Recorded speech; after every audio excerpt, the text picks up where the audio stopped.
Dans le monde des agents IA et de l'intelligence artificielle, tout le monde parle de MCP. Mais la réalité, c'est que la plupart des gens n'ont aucune idée de ce que c'est, à quoi ça sert, ni comment exploiter la vraie puissance des MCP. Aujourd'hui, dans mon quotidien, il y a des agents IA qui lisent mes emails, qui répondent à mes emails, qui prennent des rendez-vous à ma place, qui écrivent des scripts sur mes pages Notion, sans même que j'ai besoin de leur expliquer comment faire. Et tout ça, c'est grâce au MCP. C'est ce qui permet aux intelligences artificielles aujourd'hui de passer du simple blabla à l'action concrète. Et c'est pas un hasard si toutes les grosses boîtes lancent leur propre serveur MCP en ce moment. Parce qu'elles savent très bien que la vraie bataille sur l'automatisation et les agents IA va se jouer avec les MCP. Et pour nous utilisateurs, ça veut dire qu'on est en train de basculer dans une toute autre dimension, mais du coup, qui fait que ça devient de plus en plus compliqué de comprendre tout ce qui se passe quand on n'est pas développeur. Et c'est pourquoi dans cette vidéo, je vais vous montrer ce que c'est qu'un MCP, pourquoi c'est une révolution, et surtout comment est-ce que vous, dans votre quotidien, vous allez pouvoir les utiliser. Et tout ça évidemment en partant de zéro, sans aucune connaissance requise,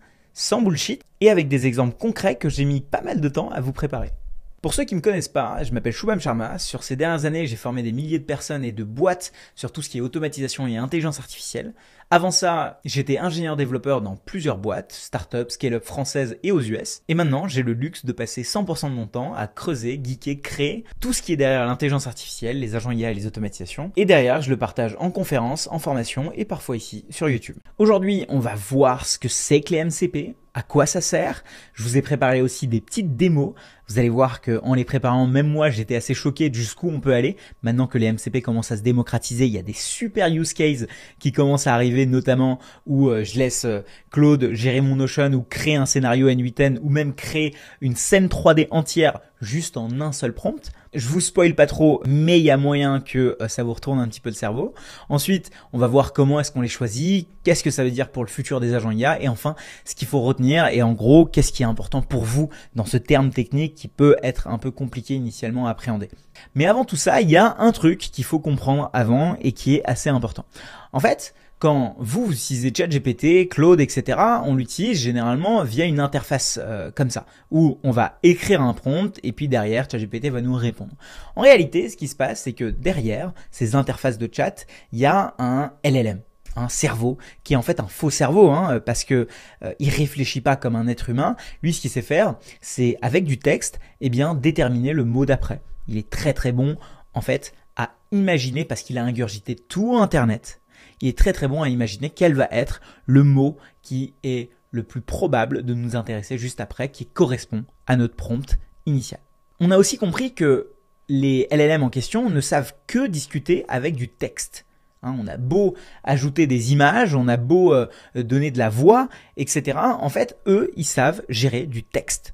Et donc, quand on leur demande de faire une action, type « Est-ce que tu peux envoyer un email à shubham@sharma.fr » par exemple, ils vont très souvent botter en touche en disant désolé, je peux pas envoyer d'email à ta place parce que tout simplement, je ne suis pas connecté à Gmail. Donc ChatGPT très simplement va me dire désolé, mais moi j'ai pas accès, je peux pas effectuer d'action à ta place. La seule chose que je peux faire, c'est juste discuter avec toi en texte. Et là vous allez me dire ouais mais Shubham, attends, tu nous as expliqué sur cette chaîne depuis très longtemps que Gmail, il y a une API de Gmail. Pour ceux qui ne savent pas ce que c'est qu'une API, j'ai fait une vidéo dessus, mais grossièrement, c'est une manière de connecter Gmail à d'autres applications. Et alors, si Gmail a une API, alors pourquoi ChatGPT, ils n'ont pas créé un connecteur à cette API qui permettrait de lire, chercher, envoyer, et puis en fait rédiger des brouillons à notre place? Pourquoi ils n'ont pas fait ça? Parce qu'ils l'ont fait en réalité pour d'autres trucs. Si on va sur ChatGPT ici et qu'on clique ici sur outils, on peut se connecter a priori à Notion, on peut se connecter à nos notes, etc. Et ça, ChatGPT, ils ont fait les intégrations en question. Alors pourquoi ne pas l'avoir fait sur Gmail? Aujourd'hui, on peut aller chercher sur le web avec ChatGPT, chercher une note, lire une nouvelle page, etc. Qu'est-ce qui fait qu'une boîte qui a levé 40 milliards arrive pas à faire un connecteur API? Pour info, 40 milliards, c'est beaucoup d'argent. 1 million, c'est ça. 1 milliard, c'est ça. Donc 40 milliards, pour créer un connecteur, normalement, il n'y a pas de sujet. Et qu'est-ce qui fait aussi que ils n'arrivent pas à faire en sorte qu'on puisse créer, écrire des pages Notion, modifier des pages Notion, en fait. Et modifier même des notes. Ici, j'ouvre ma note, une note super cool, je lui dis « Ajoute-moi un poème, s'il te plaît, sur cette note. » On va voir ce qu'il va faire. Est-ce que tu peux l'ajouter dans Apple Notes. Et là, il me dit, je peux pas écrire directement dans Apple Notes à ta place. OpenAI a du coup l'argent, les développeurs, mais qu'est-ce qui fait que du coup, il ne crée pas des intégrations pour tous ces outils en question? Si l'argent n'est pas le vrai facteur limitant, quel est le facteur limitant? Eh bien, c'est un problème de connecteur, de câble, de prise en fait. En réalité, ce qui se passe, c'est que chacune de ces applications ont des API, donc des connecteurs qui sont différents. C'est-à-dire que les gens de chez OpenAI, il faut qu'ils aillent sur chacune des plateformes, savoir de quelle manière ils se connectent et créer le connecteur. Et donc, il y a autant d'intégration que de services à intégrer que de LLM ici. Et donc, ça donne un problème assez classique qui est un problème N fois M. C'est-à-dire que on a pour chaque plateforme, eh bien, des intégrations à faire des deux côtés. Et ça donne clairement un gros problème. C'est des intégrations qui sont coûteuses, elles sont lentes et en plus elles cassent souvent. C'est-à-dire que suffit que ça, eh bien, ils changent de prise ou en tout cas qu'ils fassent une mise à jour sur leur API et là, boum, toutes ces intégrations sont à refaire. Bref, chaque LLM en question, donc ChatGPT, Claude et compagnie, ils essayaient de faire la course à qui arrive le plus rapidement possible à se créer des intégrations et c'était très compliqué. Et c'est à ce moment-là, Anthropic, la boîte derrière Claude, ils se sont dit mais attends, la manière de créer et de connecter les API aujourd'hui, elle n'est pas vraiment standardisée. C'est-à-dire que chacun fait un peu à sa sauce. C'est-à-dire que chaque API est un petit peu différente. L'API de Spotify, elle va être très différente comparée à l'API de Notion. Notion a fait de son mieux pour faire une API cool, mais en fait, elle est assez différente comparée à celle de Evernote, par exemple. Moi, à l'époque, quand je bossais chez Conto, j'avais bossé sur l'API de Conto et en fait, on a fait tout un travail pour savoir quelle est la meilleure manière de créer cette API et de l'exposer, mais on avait un langage qui était différent parce qu'on avait des contraintes qui étaient des contraintes bancaires, etc. Et c'est pourquoi les gens de chez Anthropic qui se sont dit non mais en fait API c'est trop ancien, on va créer un nouveau truc qui va être en fait un nouveau standard, une nouvelle manière de communiquer entre les applications et entre notamment des LLM et des applications et on va appeler ce standard MCP pour Model Context Protocol. Et ce standard-là, il va nous permettre en fait d'avoir une manière du coup standardisée de se connecter. C'est un peu comme si on avait toutes ces applications qui parlaient du coup la même langue, qui savaient communiquer entre elles parce qu'elles avaient le même langage. Et du coup, c'était plus au LLM de venir se connecter à ces outils ou à ces outils de faire la meilleure API possible, mais ils avaient la charge de respecter la manière standardisée de se connecter. C'est pourquoi beaucoup de gens parlent de MCP comme si c'était de l'USB-C en fait. C'est-à-dire que c'est un standard qui est normé, sur lequel tout le monde est d'accord que maintenant, pour se connecter ensemble, on va avoir un seul port et une seule prise. Et c'est tout. Du coup, ça va être plus simple pour les LLM et ça va être plus simple aussi pour ces outils parce que ces outils, maintenant, ils n'ont plus qu'à respecter ce standard. Et respecter ce standard pour à la fois se connecter aux LLM mais aussi aux agents IA. Parce que du coup, les agents IA, qui eux, contrairement aux LLM, ont la capacité de faire des actions, bah là où avant, fallait les connecter avec des API, etc., et bien maintenant, ils n'ont qu'une seule prise. C'est-à-dire qu'il y a une seule manière de discuter avec tous ces outils. Et là, j'ai mis une liste d'outils que j'avais pris comme ça au hasard, mais en fait, il y a plein de types d'outils. On a des outils de base de données, on a Eleven Labs, un outil de création de voix, on a des outils de site web, GitHub, on a même de la 3D. Bref, maintenant, il y a plein d'outils qui sont en train de créer leur propre serveur MCP, justement. Place maintenant aux démos, je vais vous faire une démo déjà avec Notion. Notion récemment a sorti son serveur MCP. C'est-à-dire que Notion, maintenant, ils ont fait le travail pour pouvoir se connecter à des LLM. C'est-à-dire que maintenant, on peut directement depuis Notion aller dans Connexion et donc ici, je peux aller connecter eh bien, mon Notion à mon Claude. Comme ça, et donc dedans il y a tous ces outils, donc Claude pourra faire toutes ces choses-là. Ça se passe un petit peu comme une connexion API, sauf que c'est pas exactement la même chose vu que c'est un nouveau protocole et que on peut faire bien plus de choses en gros dans le tuyau entre ces deux outils en question. Et donc voilà, là Notion est a priori connecté. Donc si je regarde bien, Notion est connecté, hop. Donc moi ce que je vais faire, c'est que je vais lancer Claude en même temps et je vais lancer à côté Notion. Je vérifie bien que il a bien accès à Notion et je vais lui demander ici de faire est-ce que tu peux me faire une page sur les MCP dans mon espace Notion, dans mes pages privées. Je lui demande ça et on va voir s'il a accès à mon Notion. Et là, vous allez voir ce qui va se passer. Donc, comme d'habitude, il va pouvoir converser avec moi en texte, mais là, en plus de ça, il va pouvoir faire des choses parce qu'il a accès au MCP Notion, au serveur MCP Notion. Pour ceux qui se demandent ce que c'est qu'un serveur, etc., vous inquiétez pas, on va voir plus tard dans la vidéo ce que ça représente, un client MCP, un serveur MCP, et vous aurez une meilleure compréhension. Mais avant ça, j'ai envie de vous montrer ces démos. Là, ce qui se passe, c'est qu'il est en train de créer tout simplement le document en Markdown. Et là, vous voyez, il y a une nouvelle page privée qui est apparue. Et la voici. Et là, j'ai tout simplement fait une page avec du texte. Mais en fait, le MCP de Notion me permet de faire plein de choses. Je peux créer une base de données, je peux dupliquer une page, bouger des pages, etc. Donc, en fait, de lui-même, il sait quels sont les outils qui sont disponibles. Et donc là, je peux lui demander, par exemple, superbe, sur cette page, maintenant, j'aimerais que tu me crées une base de données avec tous les serveurs MCP connus que toi, tu connais. Et là, ça va être magique parce que du coup, créer des bases de données dans Notion, c'est quelque chose qui prend du temps. C'est pas évident. Et là, il va le faire pour nous. C'est-à-dire qu'on est dans un monde où là, vous voyez, il me crée une base de données. Il va certainement me créer des colonnes de base de données. Il sait exactement quel champ utiliser, quelle propriété utiliser. Et moi, je n'ai pas à me prendre la tête. Donc, ça veut dire que maintenant, même moi, pour mes office hours, etc., dans ma formation, quand je fais des exemples sur Notion, je vais plus du tout les faire à la main, en fait. Je vais utiliser ça. Avant, je me prenais la tête à utiliser des API et tout, mais c'était pas évident à configurer. Maintenant, c'est beaucoup plus simple. Là, vous voyez, en fait, il va créer des propriétés, il va créer des statuts. C'est parce que Claude a accès via MCP à Notion qu'il arrive à faire tout ça. Et du coup, là, je vais un peu accélérer la vidéo. Et là, boum, en 2 secondes, il vient de m'ajouter tous les serveurs MCP qu'il connaît. Et moi, si je veux, je peux ajouter un tableau Kanban à ces serveurs MCP. Lui, il va continuer à en ajouter. Je peux ajouter des vues différentes. Bref, c'est assez magique. Et donc, surtout, ce qui est fou, c'est que il a réussi à me créer des propriétés, chose qui prend beaucoup de temps. Et j'ai pas dû lui expliquer comment fonctionne tout ça. C'est tout simplement la magie du MCP. Contrairement aux API où j'aurais dû donner, tiens, pour ajouter une propriété, c'est comme ça, pour ajouter, mais du coup, si jamais c'est une image, il faut l'ajouter comme ça. Et ça, c'était l'enfer de Notion.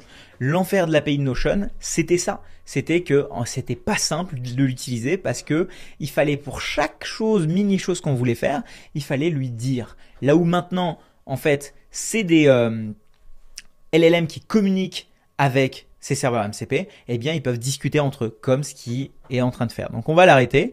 Hop, parce qu'il nous a ajouté déjà pas mal de serveurs MCP et c'est déjà génial. C'est hyper cool. On passe maintenant à un exemple un tout petit peu plus corsé où on va demander à Claude de cette fois-ci créer une automatisation sur N8N. Vous savez qu'N8N, c'est un super outil qui permet de créer des automatisations, un peu comme Make, Zapier ou d'autres. Et en fait, c'est un outil qui n'est pas évident à utiliser pour la première fois. Et donc du coup, on va tout simplement demander à Claude s'il veut bien créer des automatisations pour nous. Donc, je vais démarrer une nouvelle conversation. J'aimerais bien que tu me crées une automatisation pour que dès que y ait une vidéo qui soit publiée sur YouTube, sur ma chaîne, eh bien ça vienne le publier sur d'autres plateformes comme Twitter, ça vienne envoyer un email via Gmail, ça vienne ajouter par exemple à ma base de données Airtable, tout ça. J'aimerais aussi que tu puisses envoyer un SMS via WhatsApp. Bref, fais cette automatisation sur N8N. Et là, vous allez voir la magie. Et là, je vérifie bien une chose, c'est est-ce que j'ai bien accès au MCP N8N? Mais je vais faire ça. Et là, vous allez voir la magie du truc. Là, il utilise un MCP qui est le MCP N8N, qui est un MCP non officiel. Ça veut dire qu'il n'est pas aussi bien connecté que celui de Notion. Et là, qu'est-ce qu'il va faire? C'est qu'il est en train de prévoir mon automatisation. Et une fois qu'il aura fini, pendant ce temps-là, je vais aller dans mon espace N8N. Donc là, a priori, il a fini de le faire. Je vais recharger la page pour voir s'il y a bien mon automatisation qui a été créée. Elle a été créée ici, il y a quelques secondes et aujourd'hui. Et là, voici l'automatisation qu'il m'a créée. Il m'a créé une automatisation pour pouvoir avoir une vidéo. Derrière, une fois que j'ai la vidéo, de l'envoyer via Gmail, l'ajouter à Airtable, publier sur X et envoyer un SMS via WhatsApp. Alors clairement, il y a encore un tout petit peu de configuration à faire, notamment la connexion à faire sur tout ce qui est plateforme, etc. Mais j'ai le squelette de mon automatisation. Là, c'était une automatisation assez simple, mais je peux lui demander vraiment des exemples très avancés. Notamment dès que j'ai besoin d'utiliser un nœud type code, qui est un nœud que très peu de gens comprennent tout simplement parce qu'il est fait pour les développeurs, eh bien ce nœud-là, lui, il le maîtrise à la perfection. Parce que Claude étant un LLM, il est connecté avec un MCP qui lui s'est créé plein d'automatisation. Avant de passer à l'exemple suivant, je vous donne un autre exemple d'automatisation. Par exemple, crée-moi une automatisation sur N8N qui va prendre tous mes emails entrants, qui va venir les catégoriser selon une liste de catégories que je t'aurais donné à l'avance, et ensuite qui va, pour les catégoriser, les faire passer dans ChatGPT, enfin dans un module GPT, afin de savoir quelle catégorie appliquer. Et une fois qu'il aura cette catégorie, il faudra l'appliquer. Ensuite, tu peux aussi demander à ChatGPT de créer un brouillon. Et ce brouillon-là, eh bien, tu vas venir l'ajouter juste en dessous du message. Crée-moi cette automatisation. Là, vous voyez, en plus, j'ai juste parlé, donc j'ai même pas relu mon prompt. Mais vous allez voir ce qu'il va nous créer, c'est assez magique.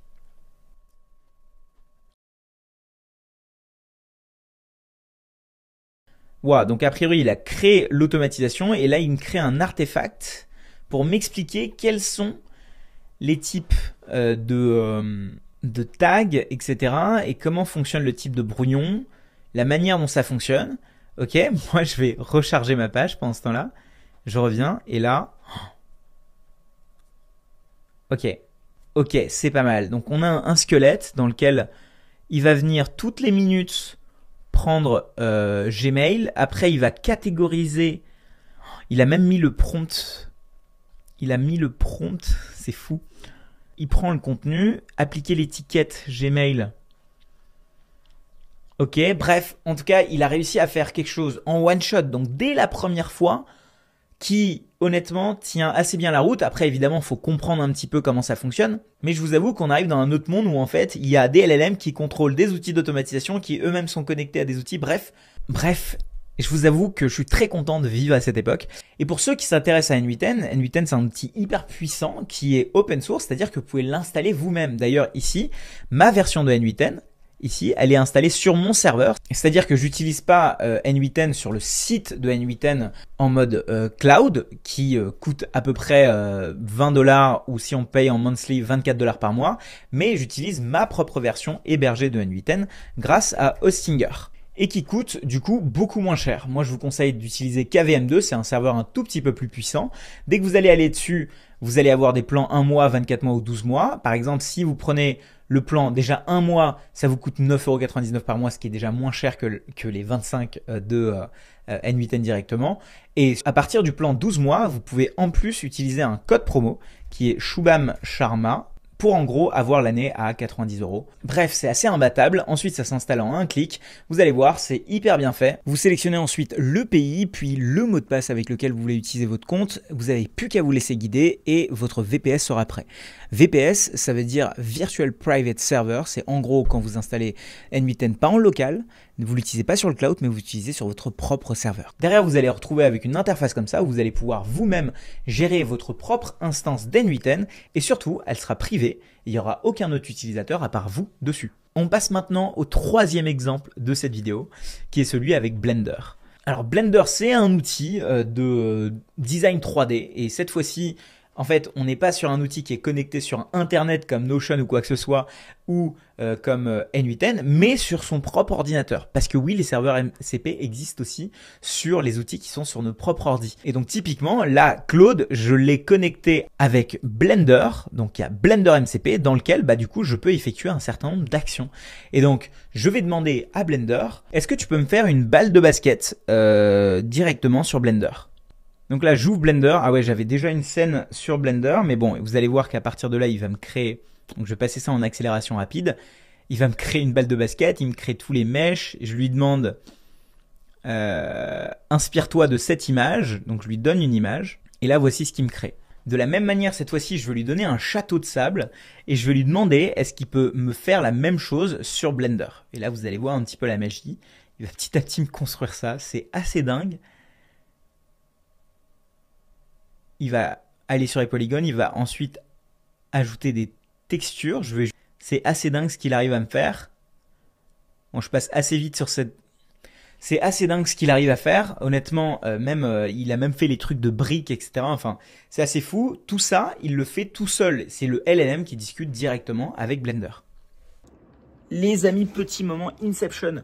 Je vous prends 2 secondes pour eh bien vous inciter à liker cette vidéo si jamais vous êtes en train d'apprendre des choses. Ça m'aide beaucoup, ça m'encourage pas mal à continuer. Et si vous êtes nouveau, à vous y abonner. Je fais pas mal de contenu dans le genre. Mon but, c'est vraiment d'éduquer sur ces sujets d'automatisation, d'agents, d'IA qui sont en train de prendre de court notre monde. Et voilà, je prends pas mal de plaisir à ça. Donc si jamais c'est le cas pour vous aussi, n'hésitez pas à me le dire. Ciao, ciao. Je continue le montage. Et tous ces serveurs MCP là, je les sors pas de mon chapeau. En fait, il y a plus en plus de listes, de directories de serveurs MCP qui commencent à exister. Laissez-moi vous présenter quelques-uns. Il y a par exemple Awesome MCP Server qui a plein de serveurs MCP qui sont listés. Il y a Glama AI MCP Server qui permet là aussi de montrer tous les... typiquement, il y a un serveur MCP de Hostinger, donc vous allez pouvoir le connecter directement à Claude et derrière ou à un agent IA de dire lance-moi des instances ou alors mettre à jour par exemple votre serveur. Il y a plein de serveurs ici et en plus il y a des serveurs officiels comme des serveurs locaux comme ici je vous avais montré avec Blender et il y a aussi des serveurs de base de données, des serveurs de RAG. Bref, maintenant pourquoi depuis tout à l'heure je parle de serveurs MCP? Eh bien tout simplement parce que la manière dont techniquement cela s'architecture, c'est en client et en serveur. Et c'est assez important de comprendre ça parce que tous ces outils-là, en fait, ils sortent leur serveur MCP et tous ces outils-là, ils sortent leur client MCP. Le client demande des informations au serveur et les serveurs répondent. Et c'est comme ça qu'on communique ensemble. C'est juste que le serveur doit parler la même langue et le client doit parler la même langue. Un serveur, à chaque fois, ça doit exposer, montrer tous les outils qu'il sait utiliser. C'est pour ça qu'il y avait la liste des outils tout à l'heure dans Claude. Et pareil, il doit exposer la liste des ressources ainsi que la liste des prompts. C'est grossièrement le langage minimum que doit avoir un serveur MCP, les éléments minimums que doit avoir un serveur MCP.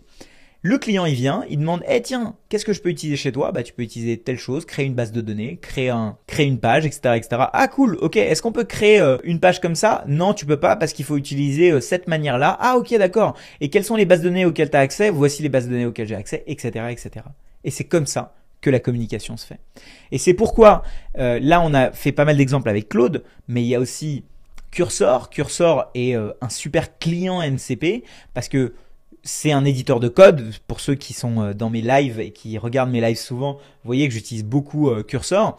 Et en fait, Cursor, il est connecté à une base de données qui s'appelle Supabase. Et du coup, il est beaucoup plus facile d'ajouter des éléments dans Supabase, etc., etc. Et il y a une subtilité quand même à comprendre, c'est que ces serveurs MCP en question, ils peuvent être soit sur des services en ligne comme Notion, soit en local comme Blender ou soit hébergés comme N8N, celui qu'on a vu. Et donc même si ces serveurs sont sur Internet ou pas, en fait, ils communiquent de la même manière. Les amis, deuxième pause, je fais pas mal de masterclass privées en ce moment sur tous ces sujets-là. Si jamais vous avez envie d'aller plus loin sur tous ces concepts qui sont fondamentaux, que vous soyez entrepreneur, créateur ou technicien dans le monde de l'IA ou de l'automatisation et que vous avez envie de monter en compétences, j'organise pas mal d'ateliers privés. C'est limité en place souvent, donc n'hésitez pas à regarder, il y a un lien en description qui va vous permettre d'y accéder. Maintenant, trêve de bavardage, je vous laisse avec la suite de la vidéo. Alors, il y a une chose à laquelle il faut faire attention, c'est que parfois, il y a des serveurs MCP qui sont officiels, et dans ces cas-là, vous pouvez y aller les yeux fermés, c'est beaucoup plus simple de les connecter. Mais il y a aussi des serveurs MCP qui sont non officiels, qui sont communautaires. Et là, vous allez passer un peu plus de temps à les connecter. Typiquement, le serveur MCP de Blender, il est un peu plus compliqué à connecter, c'est-à-dire qu'il va falloir aller dans gérer les connecteurs, développeur, et dans la partie développeur, il va falloir modifier la configuration pour ensuite ajouter une nouvelle app du côté de votre ordi, etc. C'est pas forcément évident. Les serveurs MCP officiels, ils sont plus simples à intégrer. Une chose aussi sur la partie sécurité. Il faut, là, dans le cas de Blender, très honnêtement, c'est pas très grave si quelqu'un récupère mes données de Blender. Et donc, je suis prêt à utiliser un serveur MCP non officiel.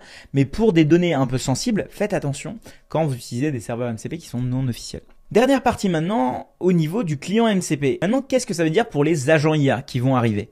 Eh bien, les agents, avant, ça c'est une vidéo que j'avais faite, on devait leur donner des outils. Et chaque outil, on devait l'expliquer tout simplement parce qu'on utilisait l'ancienne version, qui était la version API de ces serveurs. Maintenant, on va pouvoir grossièrement avoir ici un seul nœud, qui va s'appeler serveur MCP Gmail, et qui va pouvoir gérer tout ça. Aujourd'hui, ça, on ne l'a pas. Tout simplement parce que ils n'ont pas encore sorti le truc. En fait, ça vient littéralement de sortir tout ça. Donc ça veut dire qu'on pourra ici avoir un agent.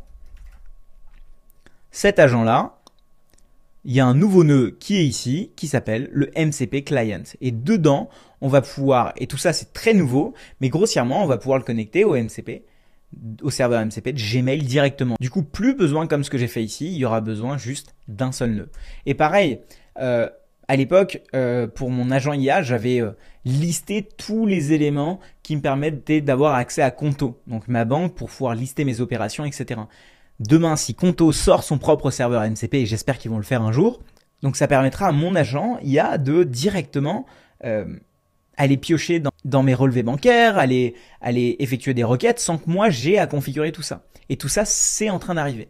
Tout le monde peut créer son propre serveur MCP. Demain, on aura des serveurs MCP pour des frigos, pour des machines à café, bref. Et de l'autre côté, au niveau client, aujourd'hui, on a des agents, des outils d'automatisation comme Make, N8N, etc. On a des LLM, mais il y a bien plus de clients MCP qui ont commencé à arriver. Ce protocole, les amis, il va tout changer. Aujourd'hui, il y a beaucoup de serveurs MCP non officiels, mais il va y avoir de plus en plus de serveurs MCP officiels. D'ailleurs, si on va sur le site de Claude, en fait, ils viennent il y a quelques jours d'annoncer que maintenant, les serveurs MCP étaient uniquement utilisables dans la version Pro, alors qu'avant, je pouvais les utiliser ici.